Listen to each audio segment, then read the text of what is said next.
10 भक्तियों के अंतर्गत चारित्र्य नाम की भक्ति भी लिखी गई। चारित्र्य नाम का धर्म भी है, चारित्र्य नाम की भक्ति भी है। इस चारित्र्य रूपी भक्ति करे, चारित्र्य की भक्ति करके और चारित्र्य के द्वारा भक्ति करके किसी के द्वारा सम्यक दर्शन के द्वारा भक्ति की जाती है, किसी के द्वारा सम्यक ज्ञान के द्वारा भक्ति की जाती है, किसी के द्वारा सम्यक चारित्र्य के द्वारा भक्ति की जाती है। पूजन 2 प्रकार की होती है, एक द्रव्य पूजन और दूसरे का नाम क्या है? भाव पूजन। जिसके पास में द्रव्य होता है वो द्रव्य से पूजा करता है। जिसके पास, बोलो, जिसके पास द्रव्य होता है वो द्रव्य से पूजा करता है। जो द्रव्य के त्यागी होते हैं वो भाव से पूजा करते हैं। कोई गृहस्थ सोचे कि मैं भाव से पूजा कर लूं, कोई गृहस्थ विचार करे कि मैं भाव से पूजा करता हूं, तो द्रव्य लगा के भाव से पूजा करना। क्या? द्रव्य लगा के भाव से पूजा करना। लेकिन द्रव्य को छोड़ के खाली भाव से पूजा श्रावक के लिए निषिद्ध है, क्योंकि जिसके पास में द्रव्य है उसे द्रव्य चढ़ा के पूजा करना चाहिए। जैसा तुम बीज बोओगे वैसा तुम्हें फल मिलेगा। भली थोड़ा द्रव्य चढ़ाओ लेकिन अच्छा चढ़ाओ, भली थोड़ा द्रव्य चढ़ाओ। कभी भी ये जाकर के दुकान पर जाकर के कभी है ना, ये नहीं कहना कि भैया पूजन की बादाम देना। कौन सी बादाम? एक पूजन की बादाम। सबसे पहले पूजन की ले लो, सबसे पहले पूजन की बादाम। दूसरी ठंडाई वाली बादाम, तीसरी हलवा वाली बादाम, चौथी काजू, है ना, बादाम कतली वाली बादाम। पूजन की बादाम कौन सी है? जो बिल्कुल छोटी हो। बोलो, जो बिल्कुल छोटी हो, वजन में बिल्कुल हल्की हो और तौल में ज्यादा चढ़े और स्वाद में कड़वी हो। क्योंकि क्योंकि जो छोटी वाली बादाम होती है, हाँ मैं भी बता रहा हूं, और आ रही है, आगे आ रही है। जो छोटी वाली बादाम होती है वो निश्चित ही क्या होती है? कड़वी होती है। कभी कभी वो हमको कैसे पता, कभी कभी चौके में हमको भी देते हैं तो छोटी वाली बादाम आती है, देखने में बहुत अच्छी लगती है, बिल्कुल व्हाइट रहती है। जब वो खाओ ना तो क्या लगती है? तो अब हम देख लेते, समझ लिया हमने, 1-2 बार हो गया, तो अब हम देखते हैं तो हम रख देते हैं आपके लिए प्रसाद में, आपके लिए प्रसाद में। तो वो भी नहीं खाते, रख देते एक तरफ। उनको मालूम है कि बादाम क्या है? कड़वी है। तो बादाम जो होती है बिल्कुल छोटी होती, आंख से भी छोटी होती है, एक वजन में कम होती, अंदर से घुनी हुई होती है, स्वाद में कड़वी होती है। ऐसी बादाम का नाम क्या है? पूजन की बादाम। क्या होती है? पूजन की बादाम। और जो हलवा की बादाम आती वो क्या होती है? बड़ी वाली आती का। और जो कतली वाली आती वो सूखी आती है, टेस्टी आती है, बढ़िया आती है। जैसा तुम चढ़ाओगे वैसा तुमको क्या मिलेगा? वैसा तुम्हारे लिए फल मिलेगा। और जब पूजन के चावल तो आधे टूटे और आधे सही चाल के रखे, उसमें वो मिला दिए, डिब्बा में भर के रख दिया। चिंता मत करो, जैसा छटा द्रव्य चढ़ाओगे, बोलो जैसा छटा द्रव्य चढ़ाओगे वैसा छटा फल भी क्या होगा? वैसे ही छटा फल भी तुम्हें वैसे ही छटाया मिलेगा। जैसा चढ़ाओगे वैसा ही तुम्हें बीज जैसा होगा, फल भी वैसा ही अंकुरित होगा। इसलिए अच्छा द्रव्य भगवान के सामने चढ़ाओगे तो फल भी कैसा मिलेगा? फल भी अच्छा मिलेगा, संतुष्टि भी अच्छी मिलेगी। एक व्यक्ति ने मंदिर में मुझे बताया, क्योंकि महाराज जी अपने दुख माली को सुनाते हैं और माली अपने दुख, हाँ नोट कर लिखो, नमो सिद्धाड़म। बोलो, माली अपने दुख, जोर से बोलो ना, माली अपने दुख महाराज जी को सुनाता है, और महाराज जी अपने दुख, क्यों? मंदिर में रहने वाले दो ही हैं, महाराज जी और माली। वो लाके आके कहता, देखो महाराज जी ऐसा केला चढ़ा के गए, अब इसको कहां से खाऊं आप बताओ, इसको खाऊं कि नहीं खाऊं? मैंने कहा बाबा इसको खाने के पहले डॉक्टर का एड्रेस ले लो आप, इसको खाने के पहले, बोलो ना, इसको खाने के पहले डॉक्टर का एड्रेस ले लो। बोले नहीं महाराज जी, डॉक्टर का वो एड्रेस का लेना, सीधा मरघटी फोन करे देते ना कि हमारी अंत्येष्टि आ रही है। ऐसी उस केला की हालत, ऐसे लगा उस केला को देख के कि 4 लोगों के जी अंतिम संस्कार करके अभी लौटा हो नहा के। उस केले की ऐसी हालत, बिल्कुल ऐसी बिल्कुल हालत, ऐसे लग रहा है कोरोना पर डबल कोरोना इस केला के लिए हो गया हो। अब वो इतना गला, इतना गला, इतना गला, इतना सड़ा, उसको देखे से घबराहट, खाए तो खाए कैसे? फिर बोले महाराज जी क्या करें? मैंने कहा इसको पीछे जाओ, मिट्टी में डाल देना, कोई जानवर भी ना खा ले इसके। चढ़ाने वालों का कैसे मन होता है, कैसे मन होता है चढ़ाने वालों का? अरे किसको चढ़ा रहे हैं? बोलो किसको? 3 लोक के नाथ, जिनकी कृपा से आज हमें सब कुछ, भगवान की कृपा से आज जो भी हमारे पास है, भगवान की कृपा से आज हमारे लिए सब कुछ मिला है, भगवान की भक्ति के प्रसाद से आज हमारे लिए मिला है, गुरुओं के आशीर्वाद से हमारे लिए मिला है। आज तुम उनको ही धोखा दे रहे, और भावना मन में आती है, मन में विचार आता है, मन में ये भाव आता है भगवान को थोड़ी खाना है, वो तो कौन लेके जाएगा? माली लेके जाएगा, कोई भी लेके जाएगा। द्रव्य चढ़ाया किसको? बोलो, अर्घ्य किसको चढ़ाया? नाम किसका लिया? ओम नीम श्री आदिनाथ जिनेन्द्र जलादि अर्घम निरपामती, अजितनाथ जिनेन्द्र अर्घम निरपामती। माली को चढ़ाया या भगवान को चढ़ाया? भगवान के लिए चढ़ाया जाता है। तो इसलिए अच्छा द्रव्य भगवान को जब चढ़ाते हैं तो अच्छे द्रव्य से भगवान की, अच्छा द्रव्य जैसा होता है तो आत्मा के परिणाम भी कैसे होते हैं, है ना, वैसे ही होते। द्रव्य को देख करके, अगर चावल सफेद है तो उसको देख करके ऐसा भाव बनाना, है ना, कि शुक्ल लेस्या जैसा परिणाम मेरा हो। क्या हो? बोलो, अक्षत को देख करके ये भाव बनाना कि भगवान मेरे शुक्ल लेस्या रूप मेरे क्या हो, परिणाम हो, मेरी आत्मा कैसे शुक्ल परिणाम हो जाए, शुक्ल लेस्या शुक्ल ध्यान की मुझे क्या हो, प्राप्ति हो। और पुष्पों की सुगंध को देख करके विचार करना, हे भगवान, है ना, मेरे व्रतों से ऐसे ही सुगंध और सौगंध हो। क्या? सुगंध और सौगंध, हमारा भी ऐसा, ऐसे व्रतों की खुशबू ऐसी महके, है ना, ऐसे हमारे ऐसे दुर्गंध ना आए, दुर्भावना हमारे अंदर उत्पन्न ना हो। क्षुधा को देख करके भाव बनाना कि भगवान मेरे कभी भूख ना हो। दीपक को देख करके, जब जलता हुआ दीपक हम भगवान के चरणों में अर्पित करते हैं तो ऐसा भाव बनाना कि भगवान मेरे घर में कभी भी अंधकार, मेरे घर में कभी अंधकार ना हो, क्योंकि अंधकार अच्छा नहीं माना जाता है। और दीपक जो है वो केवल ज्ञान का प्रतीक है। किसका? केवल दीपक जो है वो केवल ज्ञान का क्या है?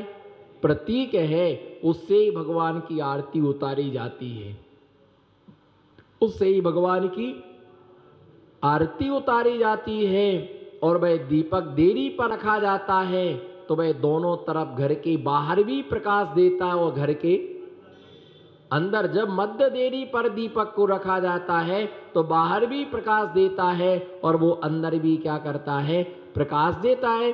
तो ऐसे जो द्रव्य होता है, अच्छे द्रव्य भगवान के चरणों में चढ़ाता है तो उसे खाने को भी क्या मिलता है? अच्छा। और ये भी ध्यान रख के चलना, ये नहीं सोचना कि खाने को थोड़ी ही हम जी रहे हैं, खाने के लिए थोड़ी जी रहे, पर ये ध्यान रखना जितना अच्छा तुम भोजन करोगे आत्मा के परिणाम भी तुम्हारे उतने ही अच्छे होंगे। भोजन जितना अच्छा तुम्हारा होगा, भोजन तुम्हारा जितना अच्छा होगा, उतनी आत्मा के परिणाम भी हमारे क्या होंगे? उत्तम द्रव्य का सेवन करो। उत्तम धर्म करने के लिए उत्तम वस्तुओं का क्या करना चाहिए? सेवन करना चाहिए। और इसीलिए कहा जाता, इस देश की धरती सोना उगले उगले हीरा। तो क्या है सोना? सोना क्या है? बोलो, सोना क्या है? इस देश का धरती सोना उगले उगले हीरा मोती। गेहूं का नाम, और वास्तव में उसका नाम सोना गेहूं। क्या नाम है? सोना गेहूं। 50 किलो की बोरी आती है, 25 किलो का भी कट्टा आता है, बिल्कुल साफ होकर के, चकाचक पॉलिश होकर के, कोई छानने छूनने की जरूरत नहीं है, बिल्कुल एकदम साफ शुद्ध आता है। तो ये ध्यान रख करके चलना, सोना नाम का क्या आता है? गेहूं आता है। इस देश की धरती सोना उगले, है ना। और चना को भी क्या कहा जाता है? चना और गेहूं को सोना कहा जाता है। और चावल के लिए, चावल के लिए चावल चांदी कहलाती है। चावल चांदी कहलाती है। इसके अलावा ज्वारी, ज्वारी ये जो है बाजरा, ज्वारी बाजरा आदि ये निकृष्ट धान्य कहलाते। जब इसके खाने के भाव बनने लग जाए ना, तो समझ जाना कि हमारी दरिद्रता के दिन चालू होने वाले, दरिद्रता आने वाली है। जब जब ये धान्य खाने के भाव हो, बस यही समझना कि दरिद्रता हमारे घर पर डेरा डालने वाली है। क्योंकि ये राजाओं के अनाज नहीं है, ये दरिद्रियों के क्या है? ये दरिद्रियों के अनाज है, गरीबों का भोजन है। अमीर आदमी, राजा लोग कभी भी ज्वारी नहीं खाते, गरीब लोग कभी बाजरा, अमीर लोग कभी बाजरा नहीं खाते हैं। वो सोना क्या है? वो सोना खाते हैं, है ना। और चावल क्या है ना। तो जैसा हम द्रव्य खाते हैं, वैसे ही हमारे आत्मा के क्या बनते हैं? जिनके पास पैसे का अभाव है, क्योंकि ज्वारी और बाजरा सस्ता आता है और गेहूं महंगा आता है, गेहूं महंगा आता है। इसी प्रकार से तुअर की दाल, चने की दाल, अड़द की दाल, है ना, ये मुख्य दालें मानी जाती हैं। इनके लिए प्रमुखता से सेवन किया जाता है। मसूर की दाल लोग बहुत कम सेवन करते हैं, बहुत कम सेवन करते हैं। इसलिए उत्तम धान्य का सेवन करने से आत्मा के परिणाम भी, बोलो क्या बनते हैं? उत्तम परिणाम बनते हैं। चौका लगाया या थाली जमाई, मैं उस व्यक्ति के देख करके बता सकता है कि व्यक्ति किस प्रगति का है। आदमी लिखता है तो लिखने से बता सकता हूं कि आदमी का नेचर क्या है। आदमी अक्षर करे, लिखे, अपना नाम लिखे, कोई इबारत लिखे, उसको देख के आदमी का भविष्य बताया सकता कि आदमी कैसा है। आदमी पूजन की थाली जमाए और व्यवस्थित चावल में अक्षत में अक्षत, पुष्प में पुष्प, एक दाना भी इधर का उधर नहीं होना चाहिए। ये समझो कि आदमी बिल्कुल, ऐसा करो ना तो आदमी बिल्कुल, बोलो आदमी बिल्कुल व्यवस्थित है। इसको काड़ा कूड़ा पसंद नहीं है, गंदगी बिल्कुल पसंद नहीं है। घर में भी जहां का सामान वहीं रखा मिलना चाहिए, इधर का उधर कुछ भी नहीं मिलना चाहिए रखा। और व्यवस्थित बिल्कुल, कपड़े में कपड़ा, बर्तन में बर्तन, है ना, बिल्कुल साफ सफाई। जो जहां है उसको वहां, इसका मतलब है जीव स्वर्ग से आया है, क्योंकि इतनी सफाई स्वर्गों में रहती है। और जहां देखो नेपकिन कहीं पड़ी, बनियान कहीं पड़ी, चड्डी कहीं पड़ी, मग्गा कहीं पड़ी, जहां लिया तो और जहां मिला सो जहां मिला जीना के वहां दरवाजे के पीछे, जहां जगह मिली, है ना, जो कपड़ा मिला दरवाजे पे ही छपा दिया, डालडा दरवाजे पे ही छपा दिया। जहां देखो वहीं मंजन करने को बैठ गए, जहां देखो वहीं भोजन करने को, यहाँ लेट बनाए वहीं भोजन करने को बैठ गए। तो ऐसे आदमी को देख के समझना कि राक्षसी आदमी है। क्या है? और लिखते लिखते लाइन टेढ़ी हो जाए, समझना टेढ़ा आदमी है। बिल्कुल टेढ़ा आदमी है, लिखते लिखते और हर जगह काटा कूटा करे ना तो समझना एक गिचड़ा आदमी है। हर लाइन में एक अक्षर काटा, फिर एक अक्षर काटा, फिर एक अक्षर काटा, समझना ये कहीं सामान खरीदने जाए ना बिना बहस करे आ नहीं सकता है। ये बिल्कुल ये क्या करता है ना, काड़ा कूड़ा आदमी है ना टोका टाकी करने वाला, टोका टाकी करने वाला, टोका टाकी करने वाला है आदमी। तो उसकी आदमी को ऐसा आदमी के विषय में समझा जा सकता है कि आदमी कितना कैसा है। आदमी टेढ़ा बैठे ना, अगर आदमी हर 2 मिनट में इधर का उधर, उधर का, सब तरह बिल्कुल निगाह उसकी पिछले जन्म का बंदर है। क्या है? पिछले जन्म का क्या है?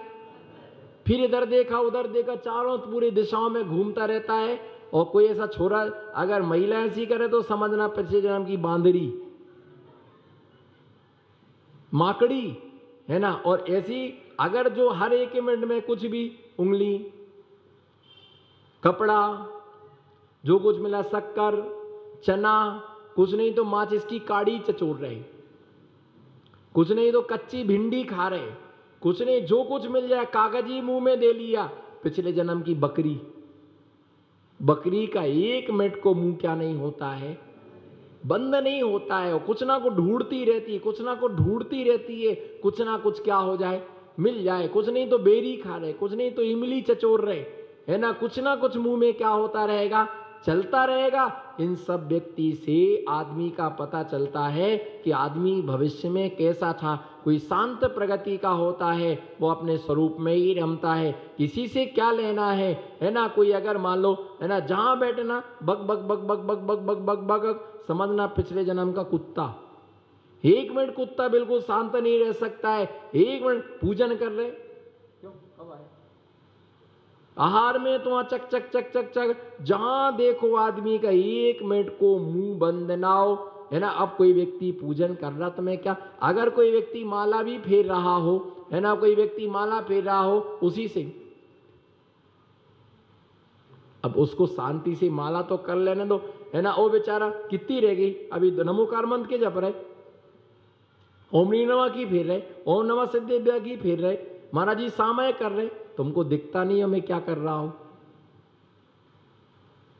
आहार कर रहे, महाराज जी आहार कर रहे, अच्छा लड्डू खा रहे, अच्छा अच्छा अच्छा, खा लो खा लो खा लो। जन्म जन्म का अंधा। तो भैया ये ध्यान रख करके चलना कि जहां आवश्यकता है वहां बोलता नहीं है, और जहां आवश्यकता नहीं है वहां पर अनावश्यक क्या करता है, अनावश्यक बोलता है। तो ये सब लक्षणों से पता चलता कि कौन कहां से आया कहां जाएगा। और जो थोड़े से भोजन में क्या होता है, बोलो, थोड़े से भोजन में जो संतुष्ट हो जाता है, ये समझना देवगति से आया है। क्योंकि वहां पर अमृत मिला पीने के लिए, इसलिए यहां पर खाने पीने की क्या नहीं करता है, इच्छा नहीं करता है। लेकिन जो सुबह से लेके शाम तक खाऊ खाऊ खाऊ खाऊ, उसके बाद में पेटू राम पर हाथ फेरता है, क्या करें, भरा ही नहीं है, क्या करें, मजा ही नहीं आया है। समझना साथ में नरक से निकल के आया, वहां एक दाना भी खाने को, एक दाना भी खाने को। लेकिन क्या करें, कई कपटी देखो, मायाचारी देखो,